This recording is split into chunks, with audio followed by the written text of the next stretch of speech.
The biggest talking point today is Mamata Banerjee deciding to fight solo in West Bengal for the upcoming 2024 elections, despite being under the India front. What does that really mean for the alliance that had decided to take on the BJP for the big general elections that are upcoming?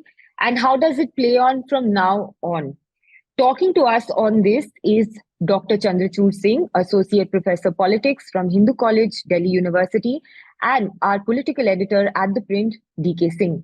Coming to you, Dr. Chandrchur Singh, how do you see Mamata Banerjee's decision to fight solo in West Bengal in all the 42 seats that the state has to offer, despite being under an alliance of the India parties that had decided to take on the BJP for the big 2024 polls? Well, thank you. Thank you for having me on the show, Sreyashi. And a warm hello to my friend DK Singh.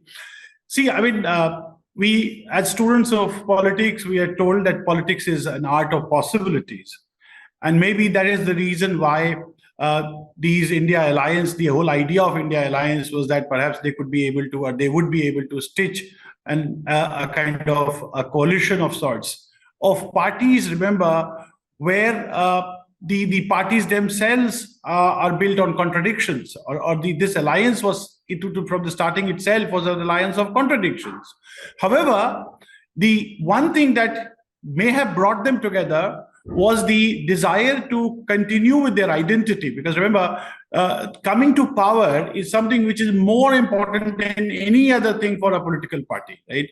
I mean, ideology is important, leadership is important, but the biggest point for a political party is to come to power. So even when these parties which joined hand had contradictions to start with and are continuing to have contradictions to start with, one thing that was uniting them was that opposition to this hegemon called the BJP as it is. However, the problem with the India alliance is that they do not have, for any alliance to happen, they need to have a driving party. Now, it was assumed that the Congress would become that driving party, and that is why the Congress was trying to delay it as long as possible, hoping that perhaps the three states that went to the polls immediately in the last few months would give them a favorable verdict, and from there it would continue to be the guiding light or the guiding party or the leading party, so to say. That did not happen. And because that did not happen, the whole idea of the alliance is in tatters today, because the Congress, I mean, what is the Congress offering and bringing on the table? It doesn't have anything to bring on the table, and I'll tell you why it is so. So it's not Mamata Banerjee, it is actually the failure of the Congress to perform. That is what is leading that kind of a crisis. Now look at the numbers. I mean, there are 11 states, Sreyashi, which have 20 plus seats to offer in the Lok Sabha. I mean, so if you take 20 as the lower count and 80 as the higher count, so Uttar Pradesh being on the other side, so you have 11 such states. Now, in all, they would actually make up for 240-50 seats. Now, in these 11 states, it's only in 4 states that the Congress can afford to contest an election on its own. And that also, in Gujarat, in Madhya Pradesh, in Rajasthan, and in Karnataka. Now, other than that, there's no state in which the Congress has any organizational presence, or the Congress can hope of doing or performing in any way miraculously better. So that is where the Congress's position becomes much more diminished. And in any coalition, if the position is diminishing every passing day, remember that partners will not be at ease. And that is what you are seeing, playing on at this point in time. So the point is the leader, the fulcrum of this coalition is possibly in its weakest position. I mean, possibly in the worst position that it could ever be. And then supposedly to lead an alliance of aspirational leaders with those kind of regional parties, it is going to be difficult. It was supposed that it would be difficult, but now what you're seeing is that those apprehensions are now coming true. So what Mamata Banerjee is doing, she's supposed to be doing that, because at the end of the day, she is a regional patriarch, so to say. and to lose that position to the Congress, because the Congress is demanding much more than its capability. See, realism says, and realism believes that your aspirations should be proportionate to your capabilities. Now, Congress definitely doesn't have that kind of a structural, organizational presence and kind of a narrative or that could have any traction amongst the people or the voters, so to say. Then its alliance with the left party in Bengal. Remember, they have already given a setback to Mamata Banerjee in 2023 in Sagardihi, right, where the left and the Congress came together and defeated TMC's candidate by more than 50,000 votes, which effectively means, I mean, of course, towards a later day, I mean, that gentleman did go to Trinamool Congress, which effectively means that Mamata Banerjee definitely would not want anything going against her in the election, because when she takes on the BJP, she will be in a better position if she takes the BJP head on, rather than leading a coalition of sorts, because then the contradictions, the BJP will be at ease, projecting those contradictions and going to the people in more convincing manner. So what Mamata Banerjee is doing, I think, is rational, and I think it was on the wall. It was very clear in the past itself. I mean, it just that it got delayed, and maybe Mamata Banerjee was also looking for an opportunity. And I think what can be a better opportunity than today, when I'm told that the Nyaya Yatra is going to enter Bengal tomorrow. So I think there's nothing else but perhaps something that was very clear, written on the wall. It is now playing out. Dr. Singh, I have 2-3 questions before Sreyashi starts taking up our viewers' question. First is, it's not just about West Bengal. We heard Bhagwant Mann, Punjab Chief Minister, a while ago, basically saying that there won't be any alliance with the Congress in Punjab because the AAP will be contesting all the 13 seats. And then you see certain things coming from Bihar, where Nitish Kumar is, talking about dynasty, basically saying that, like Kapuri Thakur never believed in promoting families, and I also do not believe in that. But in the process, he has ended up taking pot shots at the Gandhi family. So what's happening in this India bloc? It seems to be falling apart. What's the road ahead for India now? Well, the road, I mean, I can tell you the road ahead, but before that, I'll like to take that, Punjab thing also, because look at Punjab, Punjab's situation is quite different, a bit different than what position in Bengal, what is the position in Bengal. In Punjab, the Congress would want to carry home the point that it is in a better position than it is in Bengal. So, for example, in Punjab, if you look into the 2019 election, and correct me if I'm wrong, the Congress had near about 35% plus vote share in Punjab. And they won eight Lok Sabha seats. And they did have 8 Lok Sabha seats as well. So Punjab is a different case altogether, and therefore the Congress could press up, and it's acceptable that the Congress can press up there, but definitely not in Bengal. Definitely not in UP, definitely not in Bihar. And that is where the road ahead for the Congress lies, because it should know very clearly that it should give up to the regional partners in states where it does not have any organizational presence. And this is where the problem and the paradoxes are coming alive. See, the Congress is looking to this election as if it's an opportunity to somehow get back into shape. It is very clear that there's no contest.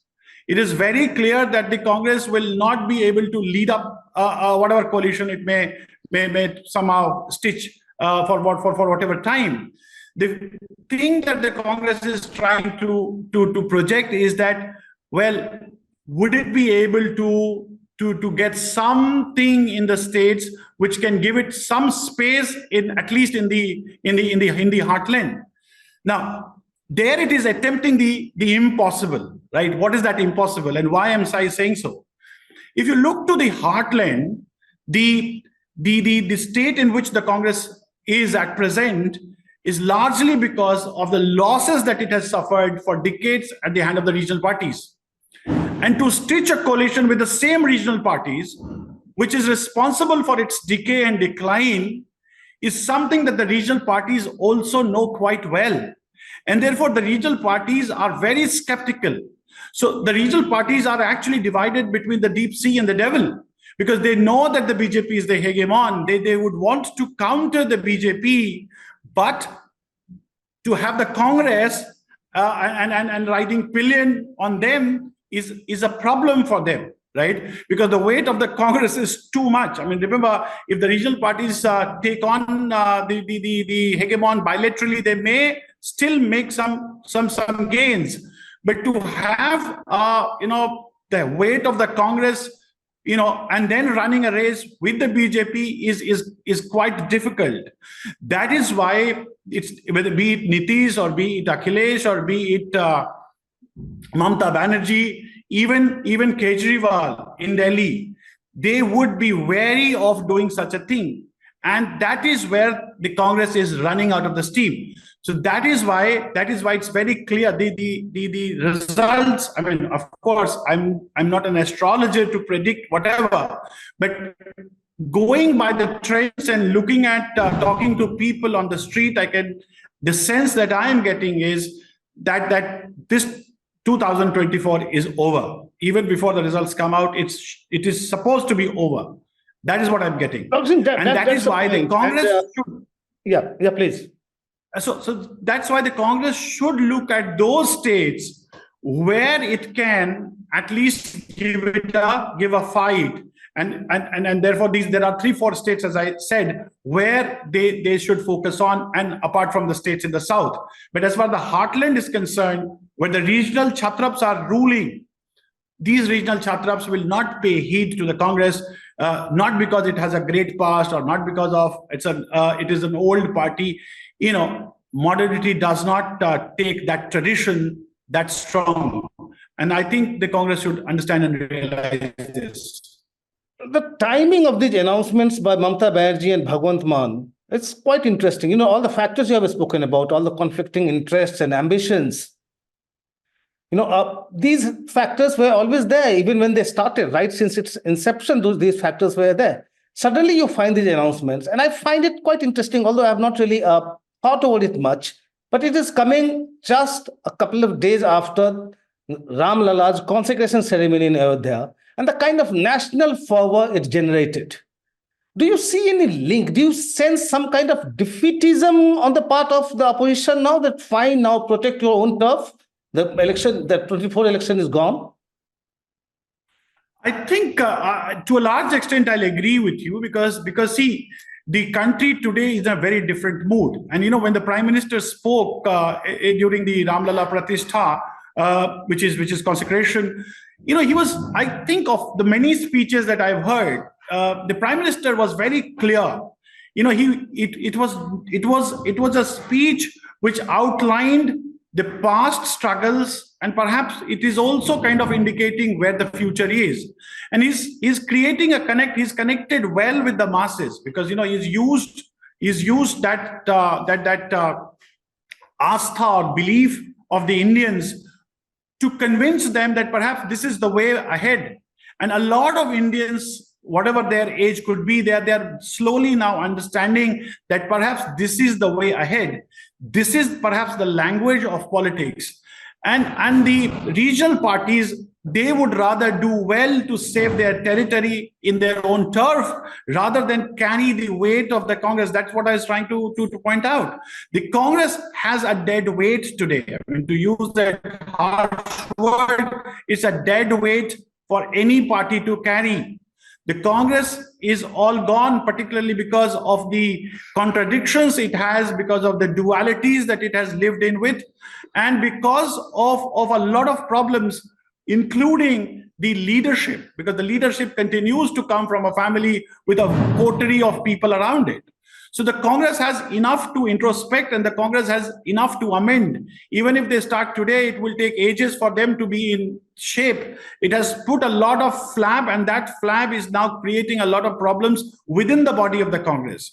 So it's better that the regional parties ampute that part as the Congress is and go ahead, because that is where, because these regional parties are leader-based parties.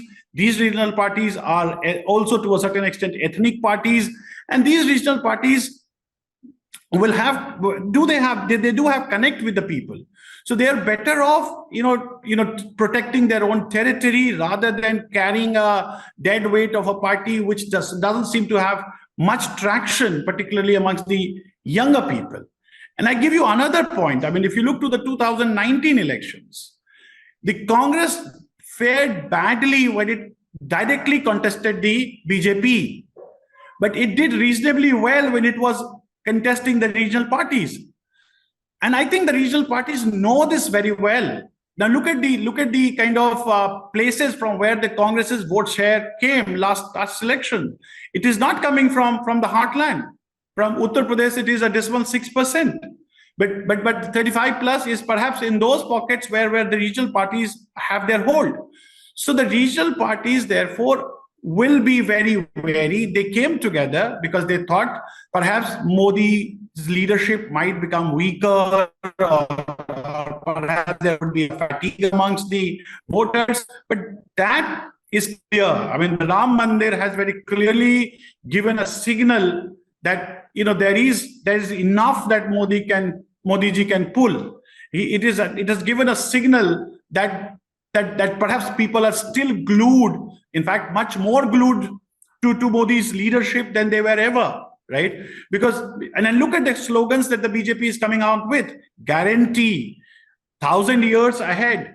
I mean, here is a party which is not even knowing, the Congress doesn't know what it would do if it comes to election. There's no manifesto yet. And then in the BJP, you'll see that everything is crystal clear, put in place. So I think people would go for decisive leadership, decisive organization, Modi's eloquence, Modi's leadership, things that they have done in the past. They did say that we'll do this. They have done this. Proven leadership, proven credential, proven record. And then, of course, this whole idea of welfarism, one country, one nation, strong leadership. I think the BJP has enough muscle, and that muscle itself would be able to pull it through. There's no disputes on that. So that is why the regional parties would really rethink. So I think it's a moment of rethinking for the regional parties. I mean, I'm not an astrologer to say that it will not go on. It still may cobble together and somehow drag on for a while. They may still, somehow, because look at the Congress reaction to what Mamata Banerjee said. That's very defensive. I think Jairam Ramesh very clearly said that, without Mamata ji, we can't think of an alliance. Look at the state of this national party, what it is. It is on the mercy today of regional parties. A national party at the mercy of regional parties, can it ever think to take on the hegemon? So I think theoretically, conceptually, it's not going to work. But there's also a fact that, until yesterday, you heard Adhir Ranjan Chaudhary saying that Mamata is an opportunist. She came to power in 2011 with Congress's mercy, and the Congress High Command was allowing it all through. That apart, do you also get a sense that the Congress's priority changed over the period? There was a time when you found the Congress basically desperate to bring everybody together and try to take on the BJP with the combined might of all these regional parties. Now the Congress is all focused on, image makeover of Rahul Gandhi again. So it's all about Rahul Gandhi. It's all about how to refurbish his image. The priority does not seem to be that you have to win the election. Priority is to rebuild brand Rahul. Well, they may keep branding Rahul Gandhi. I mean, that is a private party, and that there's private understanding of whatever people are around Rahul Gandhi. But the fact of the matter is, in Hindi, there's a saying, "Kaat ki handi baar baar nahi chalti hai." So that once, it has already happened. How do political parties get the traction? They get the traction through the leader, that is one, but then the issues are very important. The language of politics is very important. The connections are very important. The aspirations, reflecting the aspiration of the younger people is the most important thing that any political party should be thinking of. The Congress is far away from there. I mean, the things that the Congress is today championing, nyaya and justice. I mean, this used to be a language of the 1970s. I mean, believe you me, this whole idea of justice and liberty and equality, these are all rhetorical issues. Today, I mean, not many people will understand that below justice is the need for jobs. Below justice is the need of pride and assertiveness is very, very important, as it was yesterday, but it is more important today. And I think the BJP has been able to create that kind of a narrative where there is religion, where there is Ram, there is nation, there is youth, there is empowerment, there is social justice. I mean, all that is required for conviction, it's there. And therefore, it is very difficult for the Congress to break this kind of narrative that has been created and present a parallel alternative. So if the Congress toes to the line of the BJP, well, it's only playing a second fiddle. Unless it comes with an alternative narrative. And what kind of a narrative that would be is very difficult to imagine, because what is not that the BJP is not covering? They are covering everything. I mean, if I look at the 5 things that Rahul Gandhi has highlighted in his Nyaya Yatra: women, farmers, younger people. Modi ji has already said this many months back, isn't it? So all that Rahul Gandhi is doing is towing down the line of the BJP. So if there is some kind of a second fiddle, why not go for the original? So I think that alternative narrative is missing, and with Karpuri Thakur now being given Bharat Ratna, Mandal and Kamandal, they are all together. So Modi's power lies in that. He knows. Remember, he wrote a piece today for the newspapers. And one of the lines is that I am also an OBC and I know what it is to come up to that position. That is what he's trying to showcase, that yes, there are hard people, there are hardships, and these hardships need to come over. India will come over, right? And that gives a very positive kind of a strength and messaging to the people, particularly the younger people. And that's clearly very clear, that is getting clear tractions amongst the masses. So I think the Congress is a lost case, at least at this point in time. Before I ask you another question, just to add to what you have said, you're talking about Karpuri Thakur. Now look at the irony.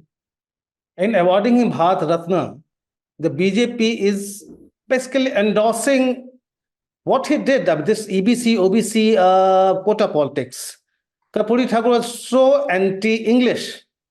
I mean, he threw away all the English typewriters from the government offices. He accorded Urdu the second language status, official language in Bihar. I really wonder if BJP endorses all that. Anyway, that aside, my question to you. But DK, that's another way of looking at it. Yeah, there's another way of looking at it. So he's also saying Hindi. Remember, he may have done Urdu as a second language, but actually his focus was on Hindi. And it is in sync with BJP's idea that yes, Hindi is a language, particularly in the Hindi heartland. That's one. Number two, as far as the Bihar politics is concerned, what this has done is that it has actually created a checkmate for Nitish Kumar, because Nitish Kumar's USP was this EBC. And now the BJP can, after having made inroads organizationally in that vote bank, with getting last time when it had 2 deputy chief ministers from that community, it is now saying that, we have created that vote bank. This is the imaming that we are doing. Now you have no choice, because the OBC, Yadav, is a vote bank of Lalu Yadav and his sons. You were actually the chief and captain of this. Now we are the super player of here. So either join us or lose your position and eminence. So I think it is kind of a orchestrated, or call it well-tuned checkmate that the BJP has put to Nitish Kumar, right? And it seems to be working, because the kind of things Nitish Kumar has been doing and saying since the morning, started with his attack on Dynasty. But another thing was in the morning when he tweeted about Karpuri Thakur getting Bharat Ratna, there was no mention of Narendra Modi. But later on, he changed, and later on Twitter, he has thanked Prime Minister See, Narendra Modi for this. it is very difficult for the BJP to forgive him. See, the kind of things that he has done in the past. I mean, the kind of ulta-palta thing that he's been doing, right? So it is now that, Nitish Kumar has no other option. He has to dance to the tunes. Either he dances to the tunes of Lalu Prasad Yadav, or whether he dances to the tune of the BJP. He is a leader with no options left, and all other options are just going down every passing day. BJP is out there to kill, I suppose. The BJP just wants to subsume all that EBC vote bank that Nitish Kumar may have. So BJP in Bihar has gone with a very positive frame of mind. It will have its own organization, its own agenda, its own leaders, its own issues. It has stitched kind of a coalition amongst the caste. And remember, it will do all that. But remember, it will talk about nationalism. It will showcase the Ram Rajya and all that. So that, as I said, it's kind of a basket where you get everything.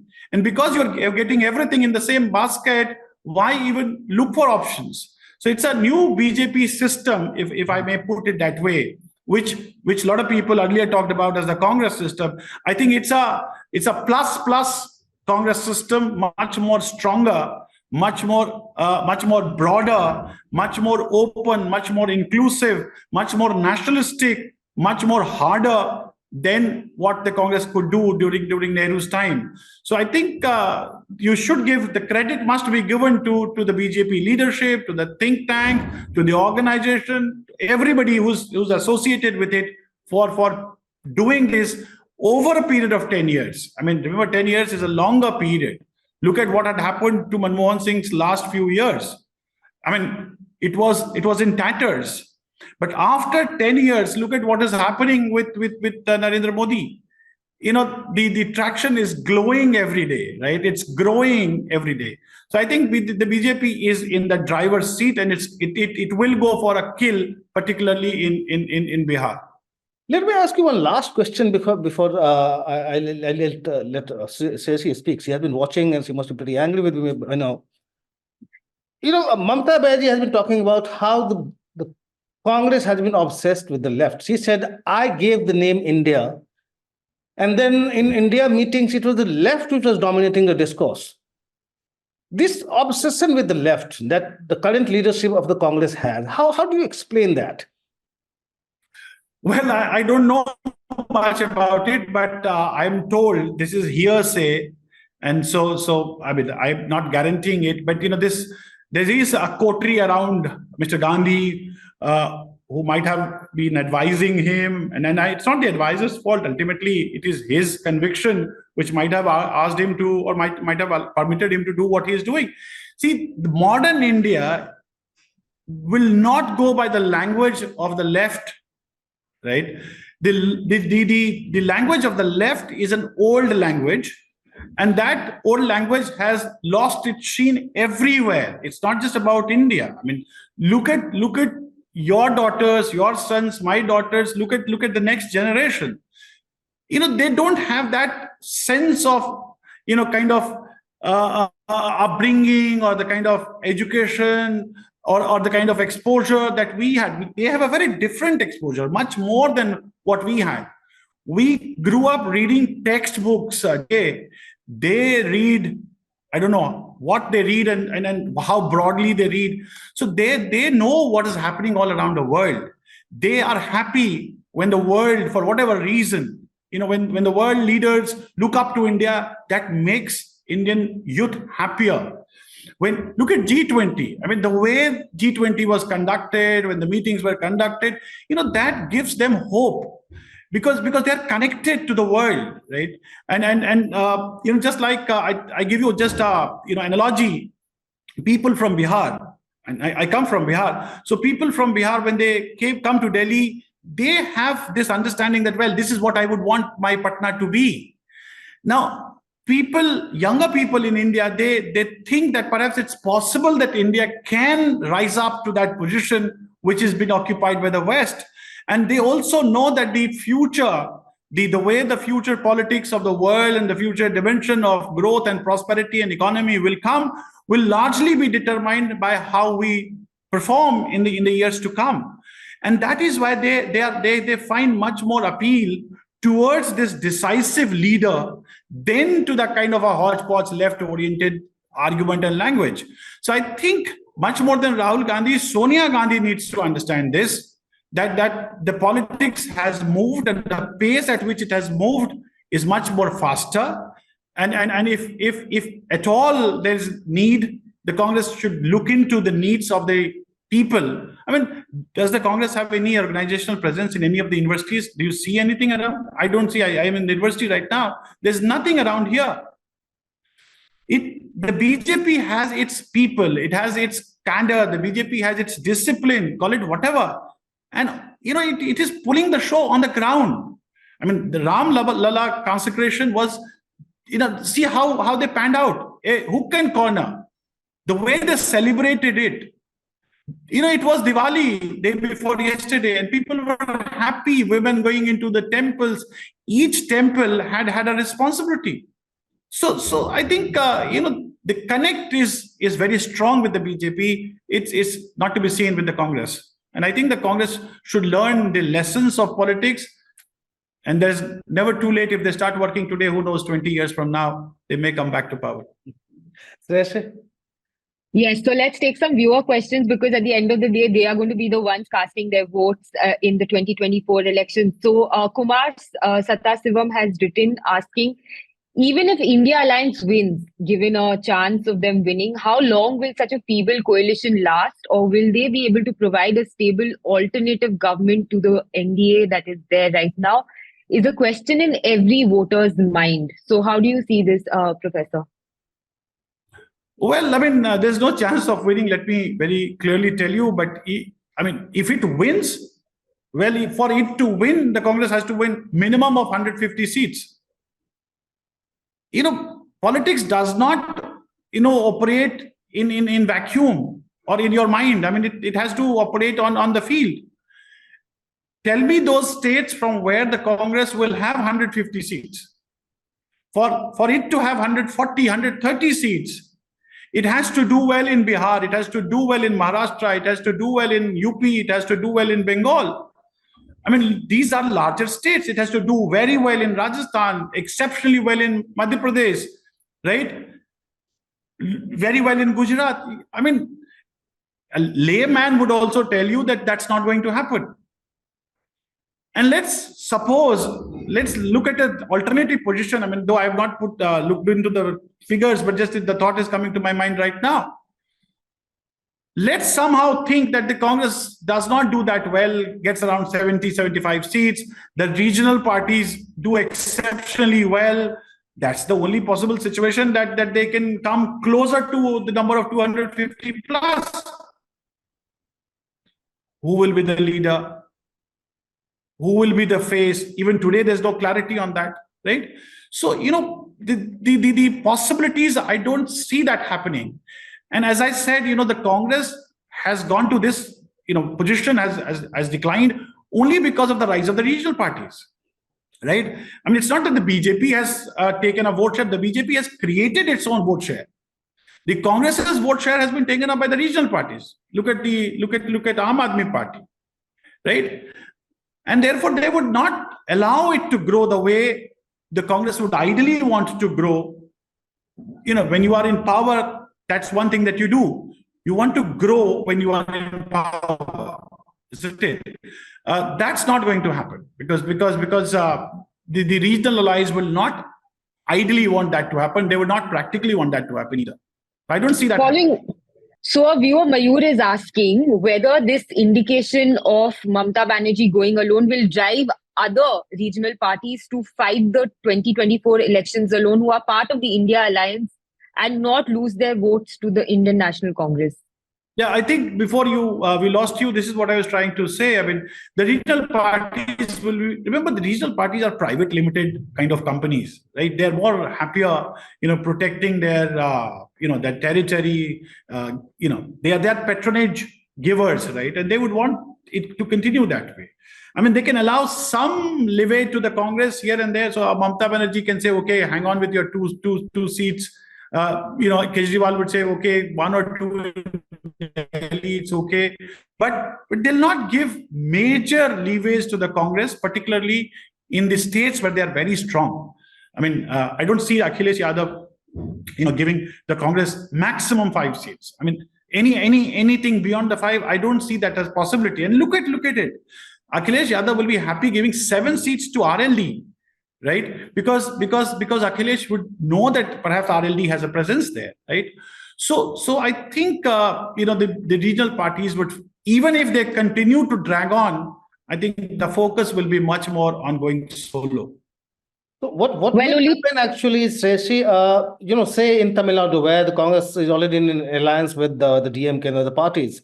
Now, last time they got enough to win eight Lok Sabha seats. This time DMK would say, well, I mean, we'll contest those seats. We'll give you three seats, 4 seats. In Maharashtra, Congress is aspiring big. Other parties would say, fine, we won't give you that much. If you want to go solo, you go solo. So that kind of pressure will start building up on Congress now. That's true. And just to add just one quick point to DK, the regional parties would want their seats in the Lok Sabha, because in the eventuality even of the BJP, I mean, they know that the BJP will form a government. Perhaps that's one way through which they can secure certain interests in their favor in a post-election situation, right? So if they actually have nothing to offer, no seats there, and the Congress will then, take over, and that is why they're very wary. But they know that this is perhaps the desire. See, they are for alliance. The Congress is for its own presence. The Congress, the 2024 election for the Congress is for its own presence, for its own identity, not for win. So there are 2 different objectives of the partners. The leading partner, supposedly the Congress, is only trying to salvage its situation, somehow carry on with repute, prestige, esteem, call it whatever. But they are fighting it for winning, right? And that is where the contradictions are coming very clear. Well, of course, only time will tell whether the Indian alliance is actually going to survive before the 2024 elections, and whether or not they will be able to create that magic that they are hoping for against the BJP. Thank you for listening to this episode of the Political Adda. We really enjoyed hosting this, of course. Thank you, Professor. Thank you for joining us. Thank you, DK. Thank you for joining us on this episode. We'll be back with a new one. Keep watching The Print. Thank you. Thank you.